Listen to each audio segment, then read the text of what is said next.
Hello there guys, what is going on? FMU here. This is Grassroots to Greatness with Inter Milan or Internazionale. We have had a good run and a very good start to our Inter Milan career. So here is how things have gone thus far.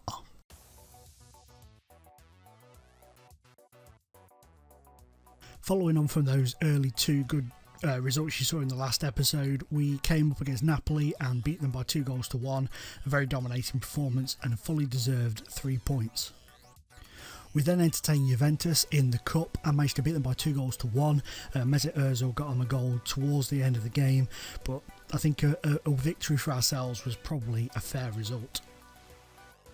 We then drew 1-1 at home to Roma, a bit of a disappointing game from our point of view. We dominated for long periods of the game and disappointed to only get a point in the end. Then came Juventus's revenge and our first defeat in charge of Inter Milan, 2-1 away. A deserved victory for Juventus. They were very strong and very good throughout. We were lucky to get a goal on the board, to be fair. We bounced back at home to Cesena despite going 1-0 down after 13 minutes. Malcolm completed his hat-trick on the 90th minute and got us a very fully deserved 3 points. A disappointing 1-1 draw with Sampdoria. They took lead on 7 minutes, we equalised on 18 and we dominated that match. You can see from the stats we should have absolutely walloped them, but we were going through a period of just not being able to put the ball in the back of the net consistently enough. That carried on into the Udinese game where we drew 0-0. Again, dominated the game, should have had a plethora of goals in that match. We had so many chances, but our finishing is letting us down of late. We travelled to Spezia and managed to get ourselves a 2-0 win. Mamana, the defender, and Chiesa with the 2 goals, fully deserved. It was good to get the goals on the board, but still I feel we could do. We need to be scoring far more goals. So there you go guys, that's where we're up to at the moment. We've been alright, but like I say, recently goals have started to dry up a little bit in terms of amount of shots we're having in, performances we're putting in compared to the amount of goals that are going into the back of the net. So it is very disappointing at the moment, but hopefully, if we stick at it, it'll come good in the end. A couple of bits of transfer news to update you on. I have had to splash out £19 million on this guy, but he is going to be a wonder kid, I believe. It described him as a wonder kid when it said the transfer had gone through, and he's a Portuguese midfielder, Jose Botelho, and he's 20 years of age, and he looks an absolute wonderful player. I think he's going to be amazing, given a few years to develop, and hopefully he can do us a very good job. And Jamie Charlesworth of Ross County, I like the look of him. He looks decent, and I'm taking a bit of a risk. I don't normally bring British players to like European countries like Italy and that because they struggle to settle in, but I thought I'd take the chance on him because he looks decent and hopefully he can settle in and have a really good career. He's 6'2", he's pretty strong. He's got very good pace, which is fantastic. Good dribbling and a good technique on him. So I'm hoping he can be a very, very decent acquisition on the left-hand side. In terms of other players coming in, we spent a little bit more money. £7.2 million brought in Enrico Moretta from Napoli. I was very surprised I let him go because he's a wonder kid. I was really surprised, but he was dead keen on coming, and Juan Jesus wanted out. He wanted to go. He was unhappy with the way we were performing in the league, which obviously wasn't nothing to do with us because we've improved it a lot since we came in. So he was the replacement, and this guy, he wasn't a wonder kid when I picked him up. He was just like a normal midfielder who popped into the limelight a little bit. There were a couple of teams looking at him, and I decided to dip into the old transfer fund. He cost us £6.2 million, but he looks really, really good, and the fact that he's now a wonder kid is a bonus to me because, like I say, he wasn't one of them before, which is pretty awesome. But he looks like an absolute legend in the making. And then we've got Soren Salomonsson from Malmo, who are one of our feeder clubs. And he's come in. He's an attacking fullback. I needed somebody to cover the left back because our left back gets suspended quite a bit. So he looks decent. He's not the best player in the world, but he looks okay. He'll do a job for us as a backup left back over the time that we're at Inter Milan. Talking of the time that we're at Inter Milan, you guys know, I wasn't overly sure whether to leave Perugia, and part of me still wishes I hadn't, but part of me is really enjoying this journey we're on now of Inter. But a few people have been saying to me about managing in the MLS, and at the moment it doesn't appeal to me, but I will do it. I promise you it will happen. It will come at some point in this series. We will go to the MLS. We'll take like a break away from the big European stuff, and we'll go over to the MLS for a season or two and try and do something over there, and then we'll come back into Europe again or something like that maybe. But then again, we might go over to the MLS and really, really enjoy it, and then, you know, stay there forever. Who knows? But just to show you there, look, Juan Jesus has gone to Monaco, disappointingly, but he's gone there. I wanted to keep him, but he refused. He just didn't want to stay, so we didn't force him. Perugia have been doing okay. They've slipped up in the last couple of games. They've had a bit of a strange little run-in of late. Obviously, we left after the 1-0 defeat to Torino.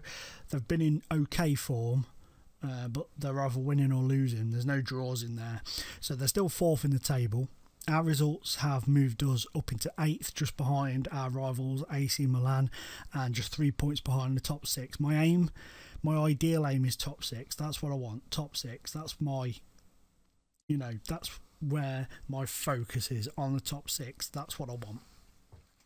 Something that's strange that Perugia did, though, they sold Schmitz to Sassuolo, which was bizarre, and they brought Florian Iacob, and since he's come in, that's when they've gone crap.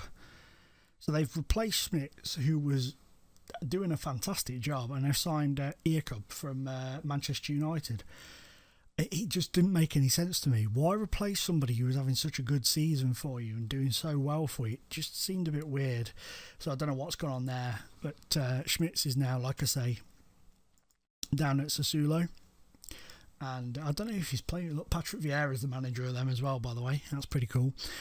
Is Schmitz the number one? No, he's not the number one. He hasn't even made his debut for them yet, which is annoying, because if I knew they were going to sell him, I was thinking of bringing him in here, but I didn't think they'd want to let him go, so I didn't even make a move for him, and then next thing I know, he's moved. So it was a bit annoying. But shit happens. Today, we are at Ghent in the Europa League, and this is going to be a difficult game. We've got a few players not involved, a few players involved. It's this guy should have been registered, but I didn't realise I'd left him in the under-20s when I did the registration and completely forgot about him, so that's annoying. But we're just going to do a quick pick and see what it throws up. Now it's left Moretti, and why would it do that to me? Del Monte's going to have to go in. Simple as that. You know, you can't fanny around. Who else has it dropped out? It's dropped Alves out. I'm not sure about that. You can go in for there. So that's pretty fine by me. I want to give David Corti a game soon, because Meret's been making a few mistakes lately, a few stupid goalkeeper mistakes, and I want to put a little bit of a warning shot to him to say, I'm not afraid to drop. Sorry, I'm not afraid to drop you, mate. I will drop you if you carry on tossing around like you are. I want to sort of put the fear of God into him a little bit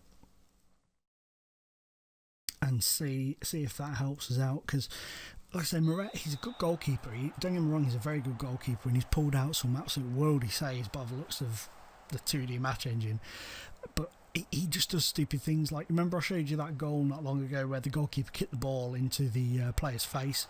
He's done it 3 times for us. Ooh, he's done it 3 times since he's joined us, so that's a bit of a worry, and it's cost us in games, which is a bit of a pain in the arse. But apart from that, he's been okay. But I like to give Corti a game or two before the end of the season. So we'll see how things go, see where we end up. Come on now. Come on. Get that ball. Oh, good save. Saves our bacon there. Poor finish from the striker, to be fair, but I do worry about us in the Europa League. I just don't think we've got enough depth. There's a lot of rebuilding to do here in terms of players. I mean, we got rid of the old players that were just chewing up the wage budget, which helped us to free some up to bring in a couple of new faces. And we're bringing in these good younger players. Go on. Oh, there's a poor finish. Poor finish. He started like a house on fire for me, but he's not been scoring lately, Vlasic. Come on. Come on, Capitan. Go on. Oh. El Shaarawy's been fantastic as well out on the left. I put him into the middle and he was basically like, I don't want to play in the middle. I want to play on the left.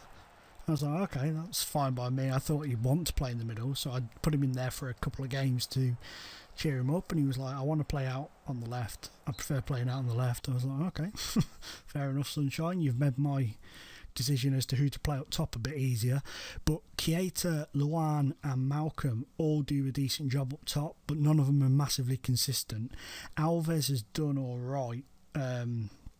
He's not really hit the ground running, so to speak. So it's a difficult situation with him because I don't want to expect too much of him. I just want to gradually bring him in, but I don't want the press to get on his back for not scoring a lot, if you know what I mean. Well done. Come on. Go on. We really do need to get a win here. We've got to get a goal at least. Come on. Go on. Keita. Oh. Seriously, we've got so much talent. It's frustrating, this is. It's frustrating because I know these players are so talented. And, go on. That's it. Penalty, surely. Get in. El Shaarawy. I think this is the first penalty we've had since coming to Inter. I may be wrong. But it's been scored anyway, so that's good. We're going away goal. That's nice. We like those. We like away goals. What was I going to say to you, though? Yeah, when we were at Perugia, obviously the players were punching above their weight massively, but we'd instilled this mentality in them of even if we lose, as long as they give 100%, we're happy. And they were giving 100% every game. Even when we were losing 4 or 5-0, they were going for it until the very end. And I've come here, and it almost seems like there is that we're at Inter Milan, we don't need to put that much effort in. We're getting our paychecks. That's what matters, that kind of attitude. And we've sort of wheedled out a few of them. Juan Jesus was a little bit like that. He was great, but he seemed to have this attitude of, well, I was like, dude, you've played crap today. And he's like, meh, never mind. You know, that sort of an attitude. Go on, what a move. Oh, that would have been a beautiful goal. That would have been a thing of beauty if that had gone in. An absolute thing of beauty. But it was not meant to be. Right. Come on, send it in. El Shaarawy, go! Get in. 2-0. Get in. I'm being a little bit quiet because it's quite late. It's about 1 o'clock in the morning. My wife's in bed. She's got work in the morning. So that's why I'm a little bit more subdued. So I apologise for that. But you'll know when that is. If I sound like this from a bit more subdued, then you'll know it's because it's early in the morning and my wife's in bed. I don't want to wake her up. She's mean as fuck. No, she's not really. I'm only joking. Come on, get him. Get him. No. Oh. It's defending like that makes you want to kick him in the bollocks. It really is. I know it's the young lad, so I'm not holding him accountable for that. But that is poor defending. Very poor defending. And I want to refrain from bringing Moretti on because I don't want to damage him anymore.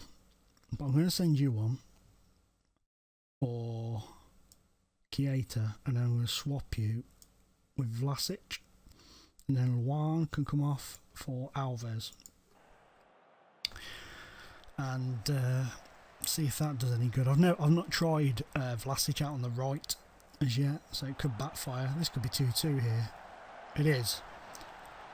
Now that looked to me then as if the number 18 shoved the goalkeeper out of the way. This is fucking annoying. Freaking hell happened there. Let's have a look at the keeper. No, he didn't push him out of the way. The goalkeeper was just in a terrible position. And your man who was stood there, why he didn't stick a leg out or something. El Shawari's picked up a bump. Fuck's sake. Get in there. Confirm. I can't believe we've flopped a 2-0 lead. But we've got 2 away goals. That's what matters. They're running us ragged now. Look at this. Oh, that was a woeful finish. If he had scored that, that would have been an amazing goal. It would have been an absolutely amazing goal. I couldn't have argued with that. Well, I could have because the defending was shit.